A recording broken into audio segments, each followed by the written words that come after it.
New series of the brand new look, Who Wants to Be a Millionaire? And we kick off in style with some charity specials where a whole gaggle of shiny new celebrities risk their reputations and their dignity in aid of their favourite causes. Also tonight, for the first time ever after 9 years, and they said it wouldn't last, we've made what we think are rather exciting changes to the rules. There's now an even faster route to more cash for everybody taking part.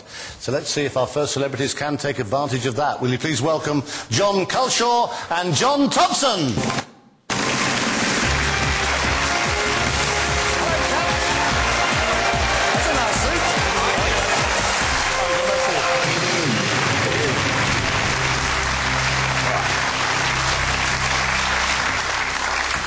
Right, playing tonight for the St Joseph's Hospice in Ormskirk is comedian and impressionist John Culshaw.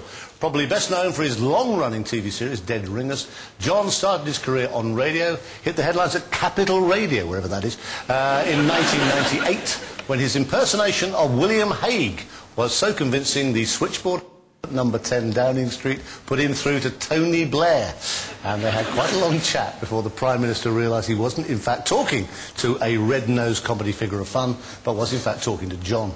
And here to raise money for the Catholic Children's Rescue Society is John Thompson, who started out as a comedian famous for his character Bernard Wrighton. The award-winning Fast Show gave him a wider audience and also brought him to the attention of TV drama casting directors.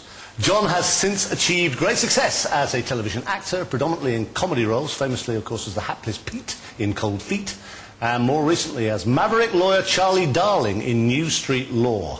Right, now at this moment the two Johnnies are only 12 questions away from winning a possible £1 million for their charity. Yes, you did hear right, 12 questions, that's all.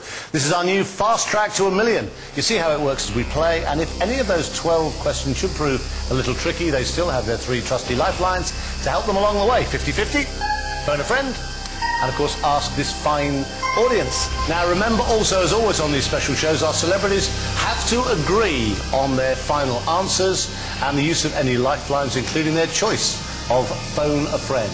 Okay, good luck John with an H, and good luck John with no H. Let's play Who Wants to Be a Millionaire? Right, stop touching each other. You're only 2 right answers away from £1,000, but I will warn you, you could go home with nothing at all.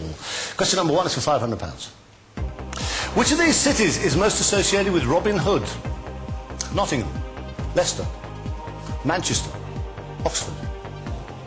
Well, it's not Manchester, is it? No. No, somebody robbed him.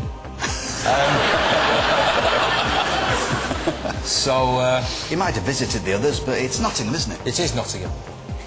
Final answer? Final answer. I'm terribly pleased with yourself. It's the right answer. You have £500. That's a start. Can you stop it there? Can you stop it there? Thank you. And then they get the next question right, and then they're safe with £1,000. So basically what we try to do is speed up the whole process, make it get into the big money much quicker, and there isn't that time where you're saying, oh, it's going to be 5 minutes before we get to any decent money. So the risk of giving away a lot more money, we think what it does for the show is worth it. So that's really it. That's a little insight into the story of Millionaire so far, and hopefully with the changes we've made, it'll be continuing for at least another 9 years. So thank you very much. Thank you.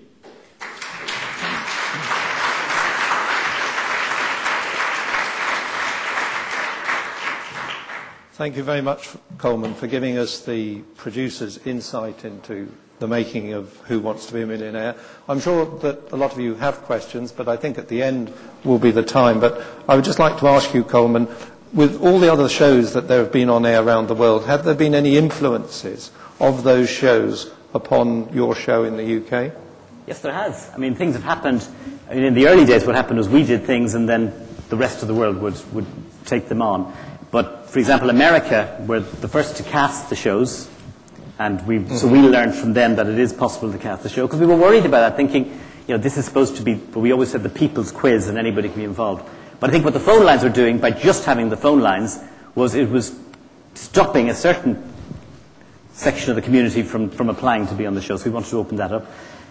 France were the first to do the walk-away question, so when we asked a question when the contestants, and they wanted to do it, we weren't sure about it. So, well, you try it first, and they tried it, it worked, so then we did it. So we've learned